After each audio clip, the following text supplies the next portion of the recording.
अरे शांता बहन, आओ आओ, आज बड़े दिनों बाद याद आई।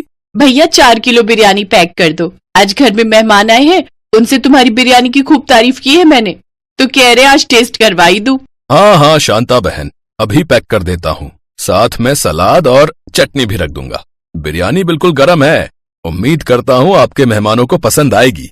आपके हाथ की बिरयानी आखिर किसे पसंद नहीं आएगी भाई साहब। ये है किशनगढ़ गांव में रहने वाला मदन लाल, जो उस गांव में बिरयानी बनाकर बेचा करता था।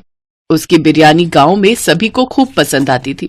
वैसे तो रोज ही उसकी अच्छी आमदनी हो जाती थी, लेकिन त्योहारों के समय उसकी आमदनी और भी बढ़ जाती। ऐसे ही समय बीता। एक रोज घर पहुंचकर मदन हिसाब कर रहा होता है। लो, दुकान से आए नहीं कि फिर हिसाब किताब लेकर बैठ गए।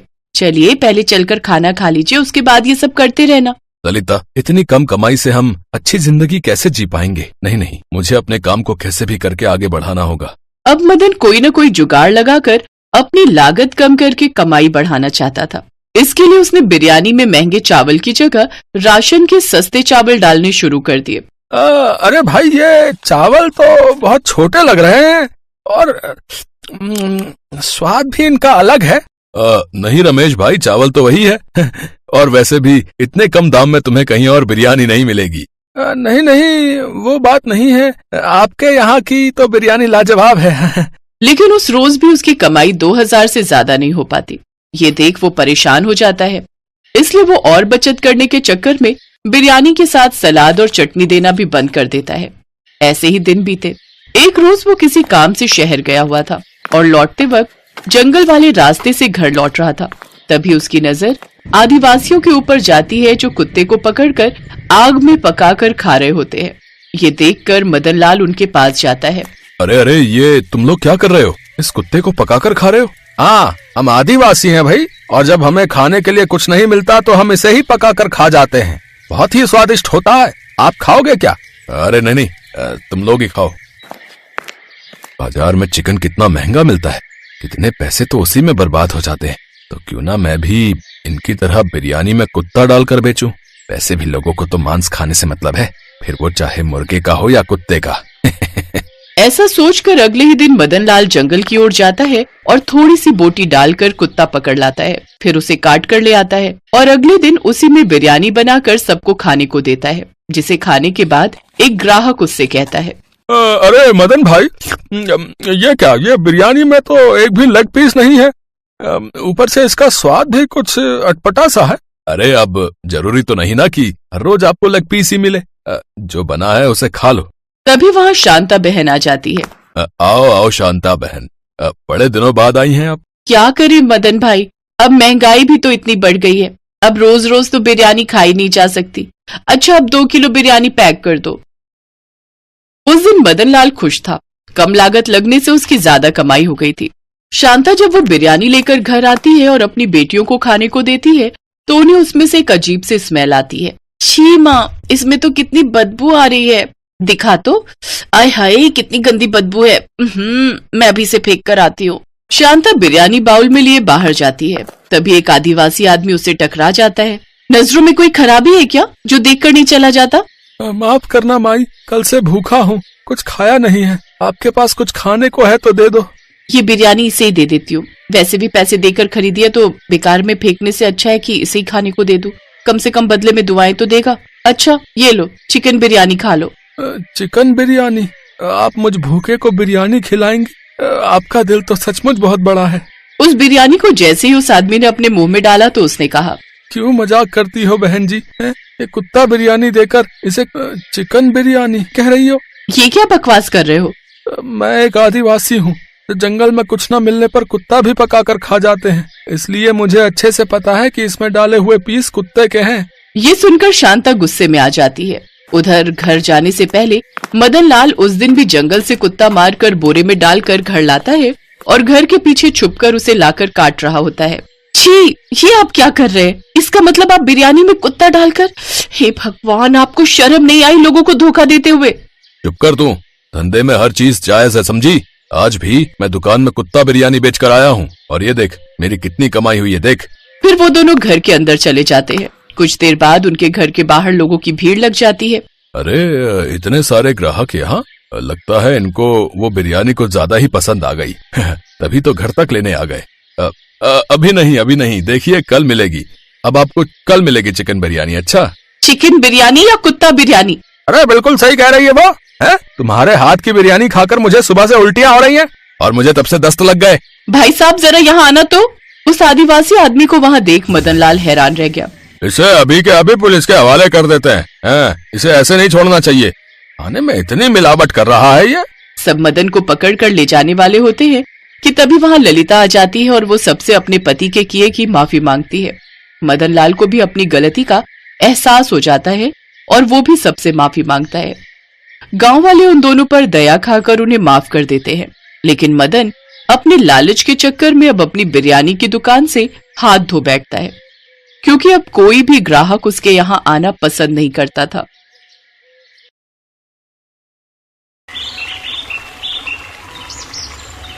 करीम की बिरयानी पूरे मुरादाबाद में मशहूर थी। शाम होते ही उसके बिरयानी के ठेले पर ग्राहकों की भीड़ लग जाती थी। करीम का बिरयानी बनाने का तरीका बहुत अलग था।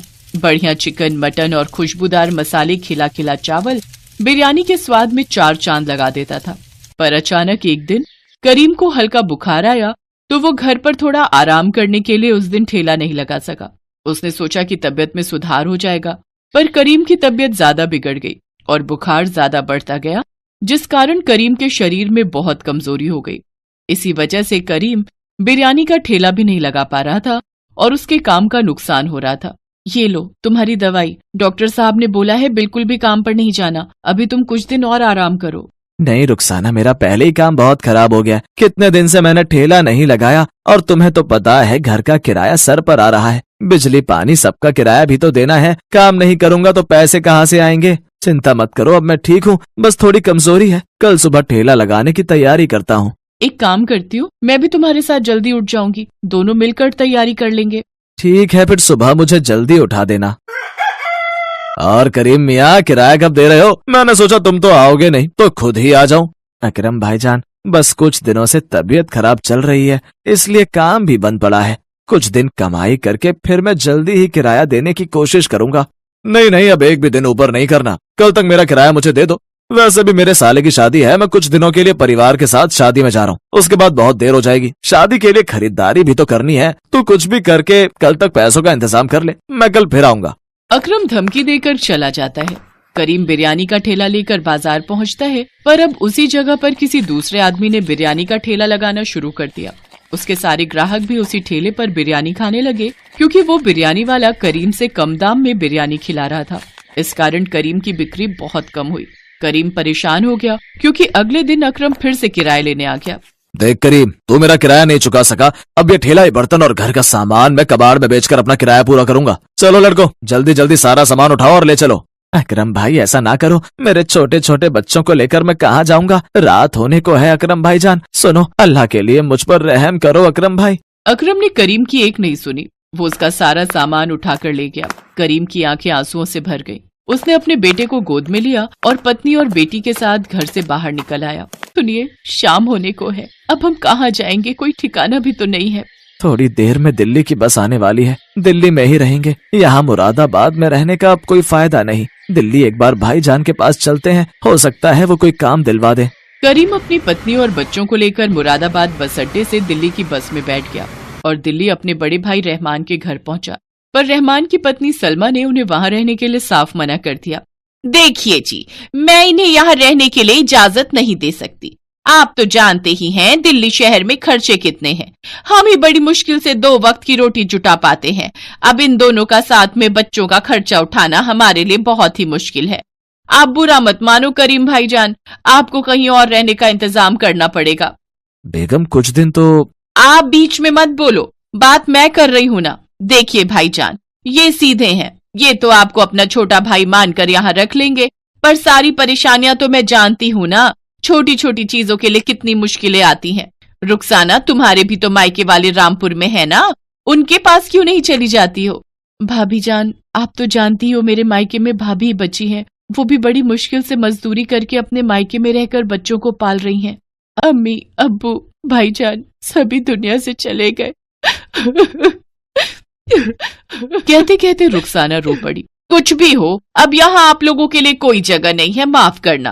करीम क्या ही करता, वो अपने परिवार को लेकर अपने भाई के घर से बाहर आ गया। सड़क पर भूखे प्यासे वो ऐसे ही घूमते रहे, ना कोई रुकने की जगह, ना कुछ खाने पीने का इंतजाम। करीम के पास जो भी पैसे थे सारे खत्म हो चुके थे। करीम कुछ देर के लिए बच्चों को लेकर फुटपाथ पर एक कोने में बैठ गया। तभी उसका बेटा खेलते खेलते रोड के दूसरी तरफ बने एक बड़े होटल के पास भाग गया। वहाँ बहुत सारे गुब्बारों की डेकोरेशन का काम चल रहा था। हटो बेटा हटो यहाँ से, यहाँ काम चल रहा है, छोड़ो इस गुब्बारे को, जाओ यहाँ से। अरे जुम्मन मियाँ जल्दी जल्दी डेकोरेशन का काम खत्म करो, वसीम साहब और उनकी बेगम आने वाले होंगे। कुछ भी कहो वसीम साहब, हर साल अपनी बेगम का जन्मदिन बेहद धूमधाम से मनाते हैं। तभी होटल के अंदर से मैनेजर फोन पर बात करता हुआ बाहर आता है। सर, मुरादाबादी बिरयानी के बारे में आपने मुझसे कहा था, पर हमारे मुरादाबादी बिरयानी बनाने वाले बावर्ची की तबीयत खराब हो गई है, वो एक हफ्ते की छुट्टी पर गया है। सर मैं जानता हूँ मैडम को मुरादाबादी बिरयानी कितनी पसंद है, और आज वैसे भी उनका जन्मदिन है। ठीक है सर, मैं कुछ करता हूँ। इतनी जल्दी कहाँ से लाऊं मुरादाबादी बिरयानी बनाने वाला, बहुत मुश्किल है। आधे घंटे में सर और मैडम होटल पहुँचने वाले हैं। सर जी मैं कुछ मदद करूं? मैं मुरादाबादी बिरयानी बहुत लाजवाब बनाता हूँ। सच तो यह है कि मुरादाबाद में मेरा अपना बिरयानी का ठेला था, पर कुछ मजबूरियों के चलते मुझे दिल्ली आना पड़ा।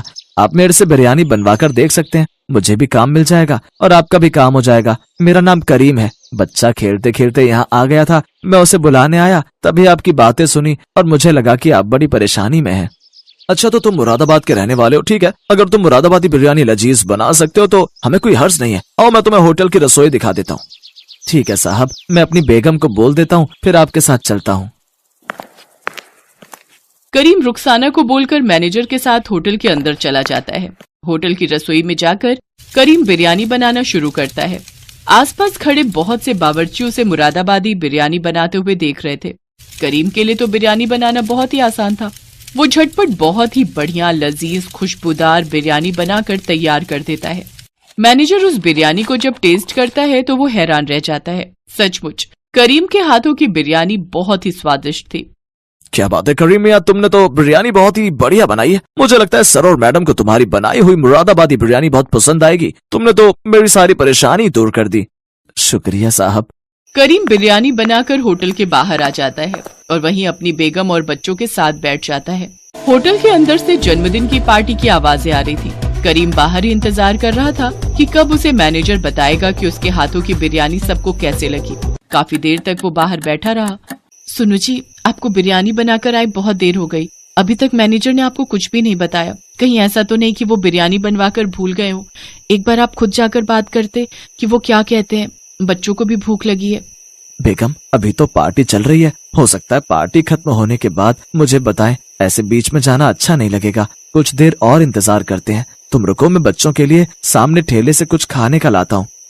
करीम जैसे ही बच्चों के लिए कुछ खाने को लेने जाने लगता है तभी वो मैनेजर को आते हुए देखता है। माफ कीजिएगा, अंदर पार्टी चल रही थी इसलिए आपको बता नहीं पाया। चलिए आपको सर ने बुलाया है। खान मियाँ करीम मियाँ की फैमिली के लिए कुछ खाने का इंतजाम कीजिए। करीम मैनेजर के साथ होटल के अंदर जाता है। मुझे मैनेजर ने तुम्हारे बारे में बताया। तुम्हारे हाथों की मुरादाबादी बिरयानी बेहद लाजवाब थी, हमारी बेगम को बहुत पसंद आई। इसलिए हमने सोचा है कि अब से तुम हमारे होटल में बावर्ची का काम करोगे और बिरयानी बनाने की पूरी जिम्मेदारी तुम्हारी होगी। जिस तरह से हमें बहुत पसंद आई है, हमें पता है हमारे कस्टमर भी इस बिरयानी को बहुत पसंद करेंगे। मैनेजर करीम मियाँ को कल से नौकरी पर रख लीजिए।